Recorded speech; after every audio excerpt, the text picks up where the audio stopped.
What if I told you one of the most brutal, blood-soaked anime of the last decade is actually a pacifist manifesto? Vinland Saga starts as a revenge story.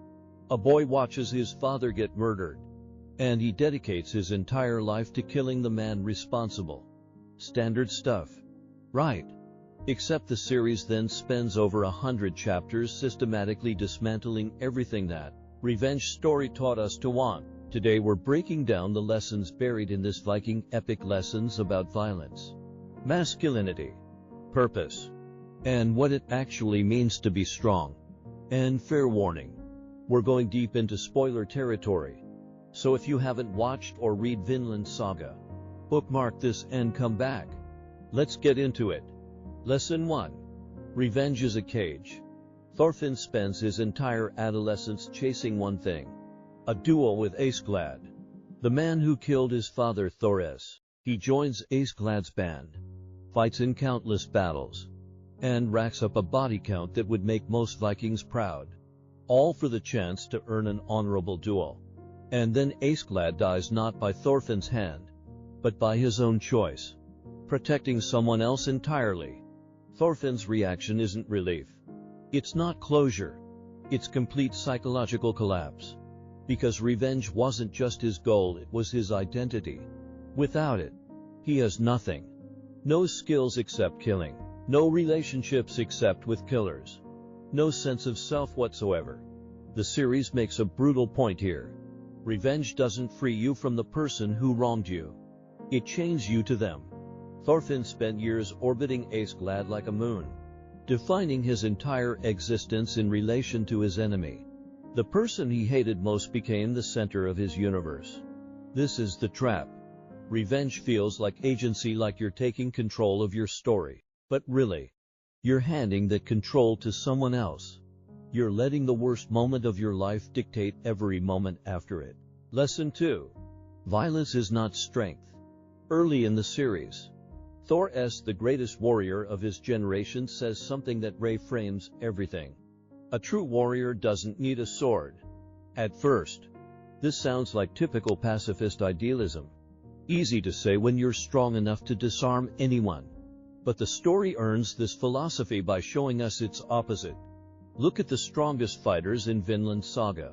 Thorkel lives for battle, and he's perpetually bored, chasing the next fight like an addict chasing a high. Aesglad is cunning and lethal, but he's also miserable, carrying generations of hatred and dying without ever finding peace. The Vikings who raid and pillage aren't portrayed as glorious, they're shown as hollow, taking from others because they've never built anything themselves. Then look at Thores. He walked away from violence at the height of his power. He became a farmer, a father, a husband. He found meaning in creating rather than destroying. And when violence finally caught up with him, he faced it without fear, not because he was unbeatable, but because he'd already won the battle that mattered. Vinland Saga redefines strength entirely. Real strength isn't the capacity for violence, it's the capacity for restraint. It's being able to destroy and choosing not to. It's building something that outlasts you instead of tearing down what others have built. Thorfinn doesn't become strong when he learns to fight. He becomes strong in the Farmland Saga when he refuses to fight when Einar beats him bloody, and he doesn't raise a hand, because he finally understands that hitting back would make him weaker, not stronger. Lesson 3. You can't outrun your past, but you can outgrow it. After Aesglad's death, Thorfinn is sold into slavery. He's empty, broken. He spends months barely speaking, barely existing, and slowly, painfully, through farming wheat and forming a genuine friendship with Einar, he starts to rebuild himself from nothing. But here's what makes this arc brilliant. The story doesn't let him off the hook. Thorfinn doesn't get to just move on. He's haunted literally, in dream sequences, by everyone he's killed. When he finally breaks down and confesses to Einar, there's no absolution. Einar is horrified. The people Thorfinn murdered had families, had futures, and nothing can bring them back. Vinland Saga refuses the easy redemption arc. Thorfinn can't undo what he's done.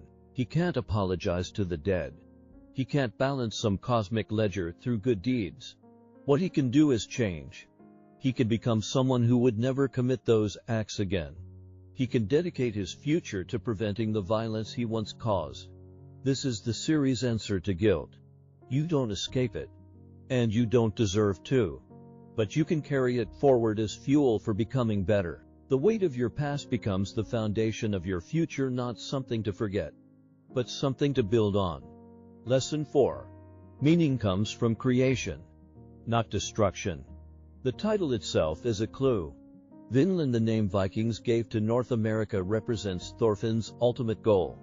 A land without war, without slavery. A place to start over and build something new. Is it naive? Absolutely. The historical Vinland settlements failed. And the series knows this. Other characters mock the idea constantly. But that's precisely the point. Vinland Saga isn't arguing that utopia is achievable. It's arguing that the pursuit of something better is what gives life meaning. The Vikings who raid and kill have no vision beyond the next battle. They're reactive, taking what exists because they can't imagine creating something new. Thorfinn's dream of Vinland is the opposite. It's proactive, generative, forward-looking. The series suggests that humans need a positive vision to work toward. Revenge is hollow because it's about ending something. Building, whether it's a farm, a family, or a new society, is about beginning something. One leaves you empty when you achieve it. The other gives you more to do. Lesson 5. Real masculinity is about protection, not domination. Vinland Saga is set in one of the most hyper-masculine cultures in history. Vikings valued strength, combat prowess, and conquest above almost everything else. And the series systematically deconstructs every single one of those values. The manliest character isn't Thorkel, who could kill anyone. It's Thores, who chose not to. The most pathetic characters aren't the weak ones, they're the strong ones who never evolved past using strength to dominate others.